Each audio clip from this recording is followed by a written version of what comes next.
Hello and welcome to episode 77 of the Footy with Fletch podcast. In this episode, I'm joined by former Western Bulldogs and St Kilda player Zaine Cordy. Zaine is a Premiership player with the Western Bulldogs and he played 141 AFL games and kicked 21 goals.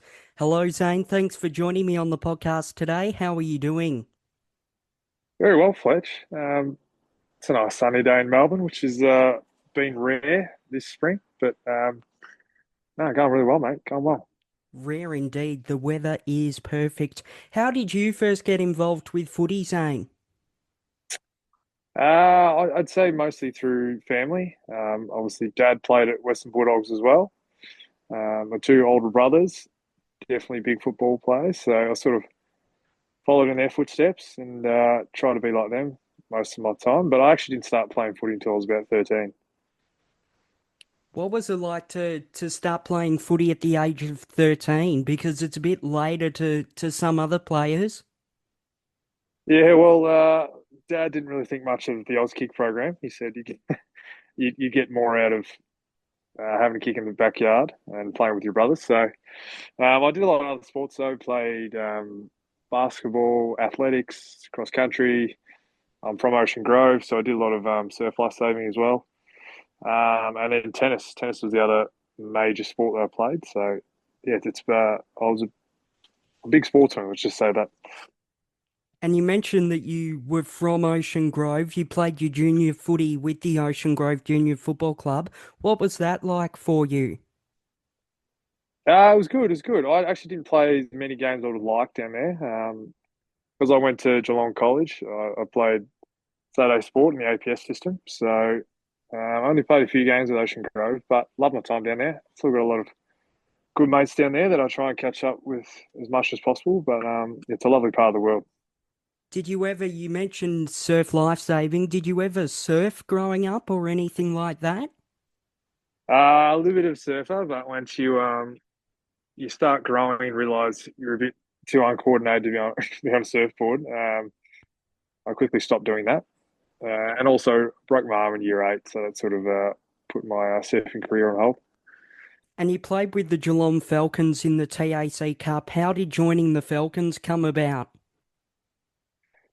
I think, like most other people, they sort of scout you as a young age. I was playing some pretty good footy at local level, and then through the Geelong College system, APS system, I got the call up through there, and yeah, played in the under 15, under 16s, and bottom age 18s and top age 18s. So yeah, I spent my whole career sort of through there. And you were selected by the Western Bulldogs as a father-son pick with pick 62 in the 2014 draft. What was that like to be a father-son selection? It was a good feeling actually. Luckily enough, I was able to go to the club when I was about 15, 16 years of age, and have a look at the club, get sort of a weights program, sort of build my body to be ready to play when I was 18. And luckily enough, I actually played some relatively good footy in my top age under 18 year. And then they said they wanted to draft me. So it was a bit of a surprise to Dad. He knew I wasn't a bad footballer, but I don't think he thought I'd go that high. And then, yeah, it sort of went from there. Sort of got my opportunity early in my first season, sort of never went back. And you were drafted to the Dogs alongside Toby McLean, Lucas Webb, Bailey Dale and Caleb Daniel. What was it like to join the club alongside those four players? We were a pretty good draft crop, I think. A few of the boys, yeah, have gone on to have amazing careers. Some are still going. Bailey Dale's probably in the career of his best best career, best form of his career, I'd say. I think he's gone back to back All Australians. Caleb Daniels been All Australian as well. Lucas has started off really well. He's obviously had a few injuries, so he was a bit stiff. And then Toby, yeah, he's also had a fantastic career as well. So I think we it was a good draft crop for the Western Bulldogs. And you then made your debut in round 22, 2015 against the Kangaroos. What do you remember from your debut game? Yeah, I think my first game was as a sub, so I only played one quarter. Um, yeah, got on to the last quarter, which was fantastic. I think I had one tackle and one handball, so wasn't particularly heavily involved.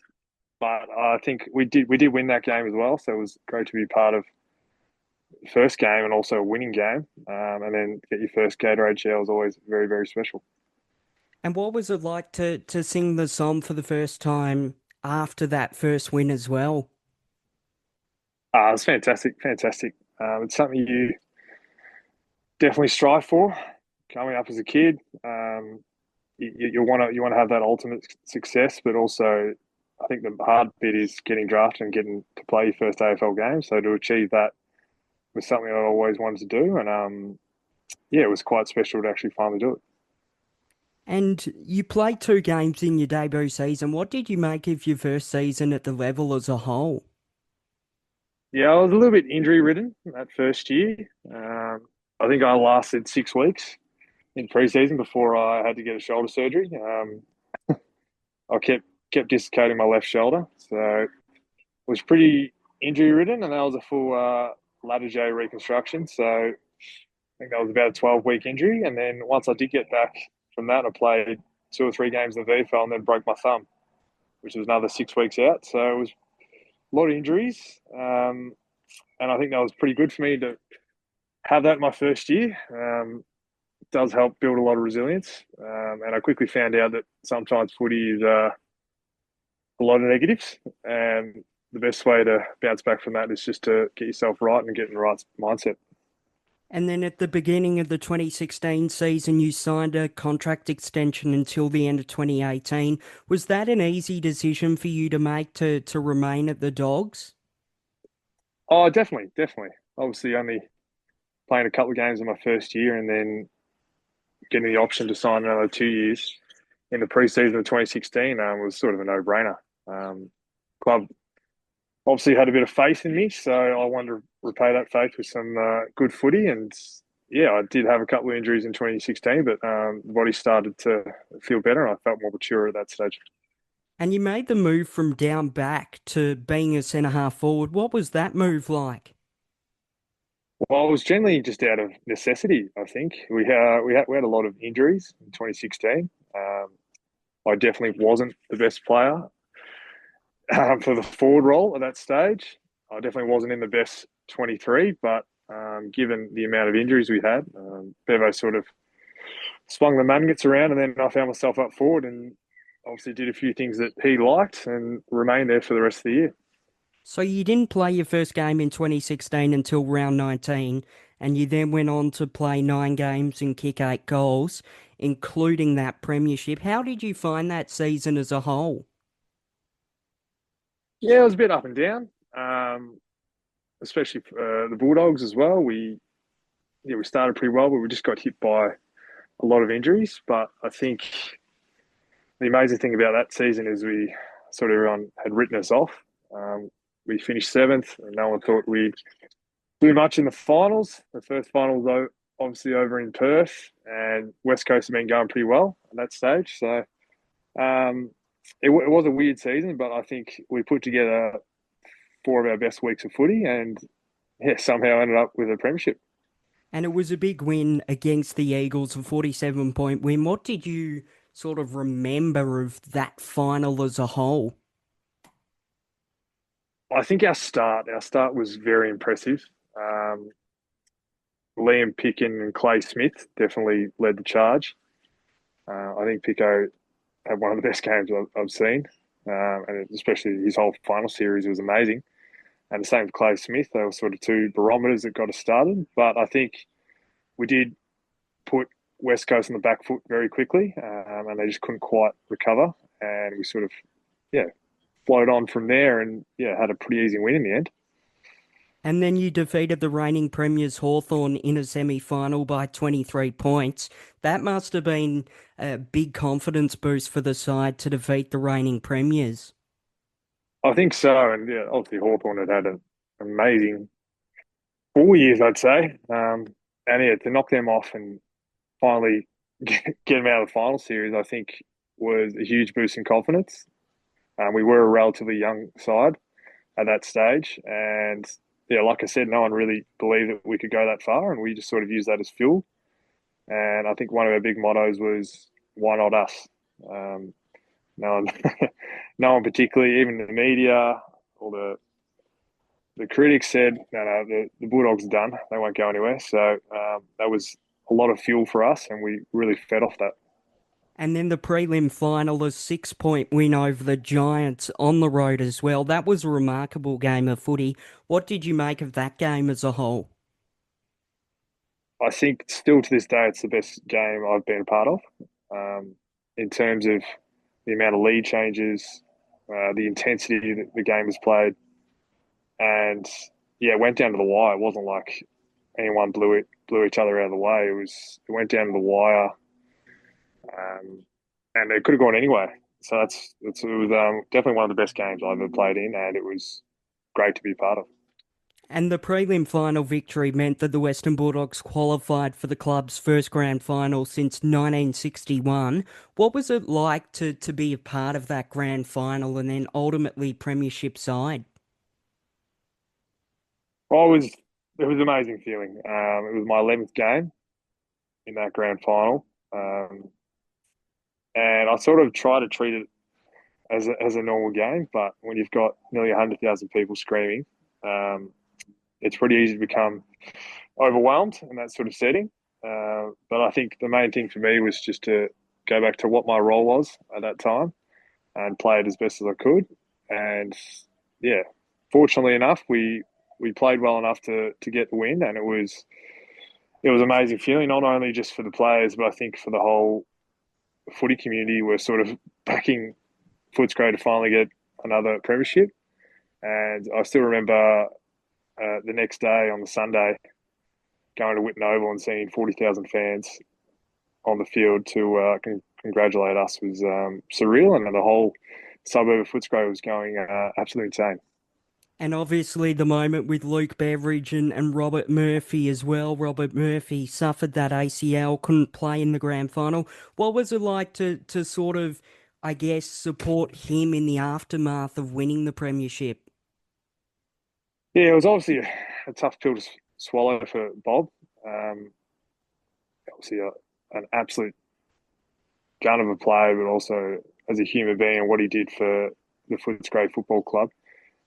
But I think for us, we just wanted to make him feel part of it because if he hadn't had that injury, he definitely would have been there. So, um, and I think he's still very thankful to that.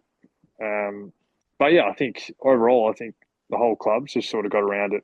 We also won the 2016 VFL Premiership as well, so we went to double that year. So the whole club was just going mad by the end of it. And in 2016 as well, that was the first time the AFL pre-finals bye was introduced. Do you think that played any impact or any role in the fairy tale run for the doggies? I think so. I think we had a few boys who were quite sore after the last round of the year, and I think that just one extra week just gave enough to be a feel right for the first final. And I still think it is a good thing nowadays. Gives a chance for the players to have a rest, and also it makes for a better spectacle for the spectators as well. With everyone fully fit and firing, the final series just gets better and better. And you kicked the opening goal in that grand final as well. How special was that moment? Yeah, it was pretty surreal actually. At the start, I was trying to pass it off because I didn't think I could kick it from there. But then once I sort of had a look at it, I said, "Oh, it's probably just on my range. Give it a crack." And didn't particularly hit it that well, sort of off the instep, but it swung beautifully across the face and into the goals. And yeah, I just remember the absolute elation hearing the roar of the crowd, and yeah, it sort of got us kick-started in that first quarter. And what was Luke Beveridge's message to the playing group before the grand final? You sort of talked about the fact that the media had written you off. So what was Bevo's message? Similar mantra or motto I said before this was just one on us. We've made it here. You've done all the hard yards. Let's just try and take this final game home and basically just to give everything. You may not get another opportunity to be a grand final, so you might as well just leave everything on the table. And it was a drought-breaking premiership as well, the club's first premiership since 1954 and the second premiership in club history. How special was that as well, given that your dad and brother had played with the club too? Oh, it was extremely special, and yeah, to have all my family there to watch the game, it was a moment I would always cherish. Um, and I think now looking back at it, now that my footy career is finally finished, yeah, it's something I'll always look forward to. And well, the funny thing is, next year is the 10-year reunion, so time does go fast, but it'll be very, very good to see all the boys again. I know a lot of us have changed, but it'll be fun to reminisce about the glory days of 2016. How many times have you gone back and watched the replay of the grand final? Because it was one of the most magical days for the Western Bulldogs as a club. I think I haven't actually watched the full four quarters. I've watched most of it, but I think the game I've watched the most is that prelim final. Um, I still think that game just sort of epitomises what Aussie rules football is, and yeah, I think the 2016 grand final was still a very, very good game, but yeah, that prelim was just something else. And then after 2016, you then made the move back to defence. What was it like to then make the switch back to your, I guess, your happy and more familiar position? It was yeah, it felt comfortable. And then by 2017, I'd started putting on a bit more weight. Felt a bit more comfortable in that third toll position. And then as I went through or progressed in the team, ended up being sort of a key back because I could play quite well against the bigger bodies, and also I put a bit more muscle on, a bit more size, which made it a little bit easier to play against those behemoths down in full forward and turn half forward. And you sort of mentioned playing on some of those big key forwards. Do you have a top five of the best key forwards you got to play against during your time? Yeah, um, I never actually played on Buddy Franklin, but I did see a few of the games where he was kicking goals from 60 against us. He's just wheeling on his left and putting it through at post height. He was, yeah, by far number one. Um, Number two would be Tom Hawkins. Very, very, very strong man. Very hard man to move. And for a man his size, it was extremely quick for his first 5 meters. Um, yeah, his tick leads were very, very hard to defend. Number three, Tom Lynch. He, especially Gold Coast days and early in his Richmond Tiger career. Obviously, he's been injured for the last couple of years, but very, very hard man to stop and very aggressive. Number four was probably Charlie Dixon as well. He was a bit of a powerhouse, extremely hard to play on. And then number five, I'll have to throw in Charlie Curnow. When he got on a roll, he was a very hard man to stop and very athletic for someone his size. So, and that's probably what the modern day footballer is now. They're all about 200 centimeters, 100 kilos, and they all move like gazelles. So it's a it's a tough environment to be in a defender these days. And then in 2018, you signed a contract extension to remain at the Dogs until the end of 2021. How easy was that decision for you to make? Oh, extremely easy. I think once you've been at a club for 4 years and you've been a consistent contributor, and it's a no-brainer to stay with them. Um, plus all the friends you make there, not just through the footy department, but through the admin. Footy clubs are beautiful like that. You can meet people from all walks of life, and you always come together over one big goal, and that is to win as many premierships as possible. Do you have a favourite teammate from your time at the Bulldogs? Yes, I would. I think I got drafted with him as well. Rourke Smith. He was the best man at my wedding, so yeah, he would be he'd be number one for me. And what was it like to be coached by Luke Beveridge? Because it's fair to say he's got a bit of an aura about him. Yeah, no, he's got different philosophies than other coaches.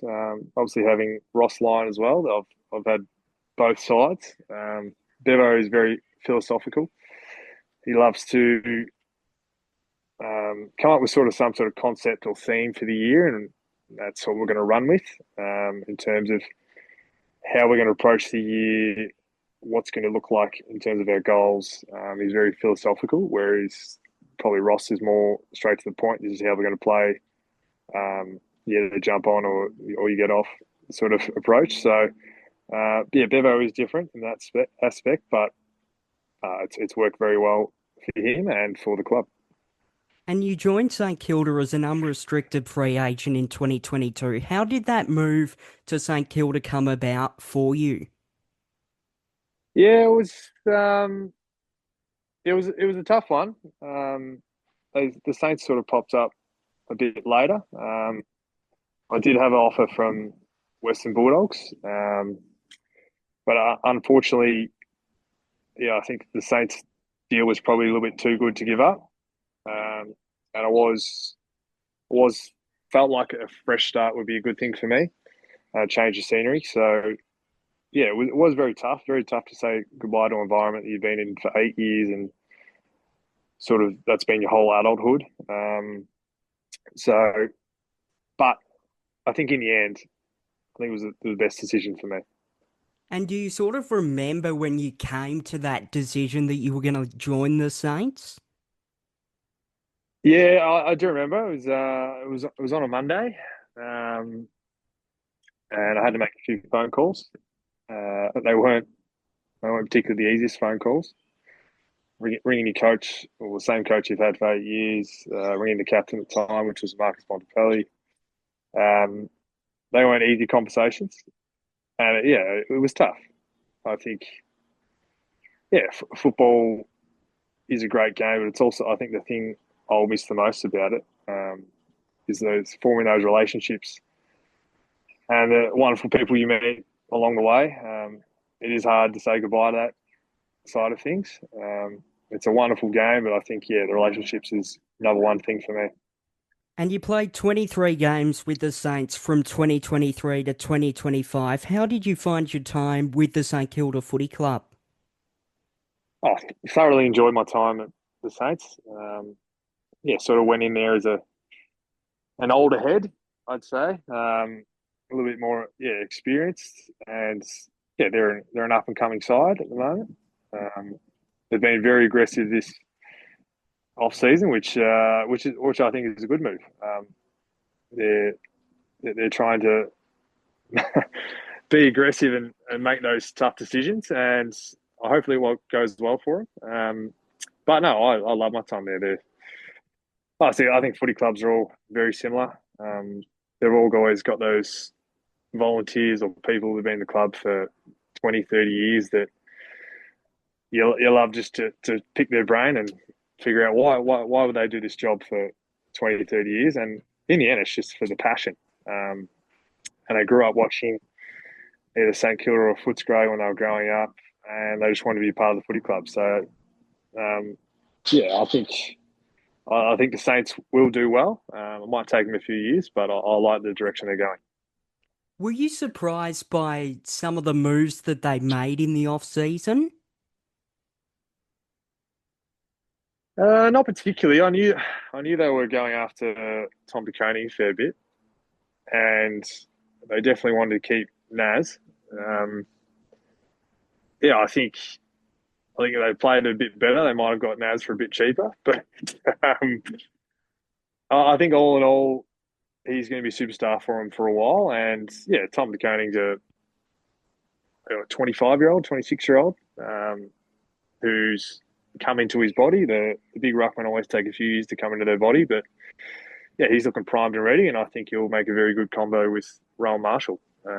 So, and then they've got Sauce down there as well, who's a very good role player and gives 100% every week. So I think no, they've made some good moves. And you suffered a pectoral injury and were limited to just one AFL game in the 2025 season. How did that injury occur for you? Because it's a bit of a strange one. Yeah, it was a little bit of a freak accident. It was after round two, and I was just in the gym doing a bench exercise that we do uh, over 100 times throughout the year, and obviously must have been a little bit fatigued, or um, maybe I just wasn't right that day. But as I've gone to just do a regulation bench press, felt something go on my right pec, and then had a pretty severe burning sensation after it. And then went and got scanned, and yeah, tore the basically the tendon off the bone. So a bit of a freak accident, but and not ideal during the season because it's a 14, 16 week injury. So I did miss a massive chunk. Um, but I think it also gave me time to think about my life after footy and my career transition. I had a little dabble at coaching in the VFL. Did some backline coaching with the Centrehead Zebras, but I felt like that probably wasn't for me. So I decided not to go down that path, and now I'm sorting out what I'm doing post footy now. How have you found the transition to life after footy? Because I can imagine it would be pretty difficult to sort of figure out what you want to do after that sort of being your life for so many years. Yeah, it's definitely tough. Yeah, 11 years in the system. Yeah, my whole life has sort of been football. Um, I was smart enough to get a tertiary degree. I did a Bachelor of Business while I was at the Western Bulldogs and did get a little bit of corporate experience 1 day a week for about an 18-month period is there as well. So I did do a few things, but it is very hard. And trying to figure out what you want to do when you're 29. It's not like you're a graduate from uni, you're 22, you've got a few years to figure out what you want to do. At 29, you sort of need to fast track that a little bit. So I'm in that process of that at the moment. Trying to figure out,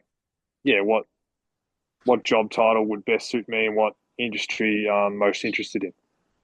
So is it fair to say you're probably going to look to explore opportunities outside of footy? Yes, yes. I'm as much as I love football and the AFL environment, I'm trying to separate myself from there and go a different direction. Because now I'm nearly 30. I've still got another 30, 40 years in the workforce. So this career transition will be pivotal and for myself, but also for my family. And was there a moment in 2025 where you thought your time in the AFL might be coming to an end? Oh, I think after the pec injury, you get a fair inkling of where you're at. I did play round one in 2025, but didn't have a great game over in Adelaide and got dropped the week after. So I knew my last AFL game wasn't that impressive, and unfortunately, that's the business you're in. They only take you off your last game, not the runs you already had on the board. So I had an idea of it could come to an end, but I did the best to prepare for life after that. I had a small hope that maybe one more year, but now it's all done. I'm quite glad to move on. You were delisted at the end of the 2025 season. How did your retirement then sort of come about? Because I believe that you did speak to a couple of other clubs as well. Yeah, I did speak to a few clubs. They did offer 1 year deals, but I think the main thing for me was just it was another year of pushing back the career transition. Um, and yeah, I think I think it is hard for footballers to come out and just go straight into the workforce. So I thought another year would, yeah, would obviously not be great for me. And so I made a tough decision of sort of just remove myself from that footy environment. And I will still play some sort of footy. Looks like it's going to be in the amateur competition in Melbourne. So, but I think all in all, I think this is probably the best decision I could have made in for my future life. How would you sum up your time in AFL footy? It was a blast. Had a great time. Met a lot of very, very good people. Got some lifelong friends.